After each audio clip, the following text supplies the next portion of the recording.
सर्दी के मौसम में खांसी, जुकाम और नाक बहने की समस्या आम है, लेकिन होम्योपैथी में इसके लिए प्रभावी उपाय है, जैसे एलुमिना ठाटी, जो नाक की खुजली और बहाव में मदद करता है।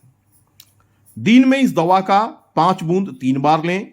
दूसरी दवा है ब्राइनिया ठाटी, जो सूखी खांसी और गले के जलन में लाभ करती है। इसे भी दिन में 3 बार 5 बूंद लें।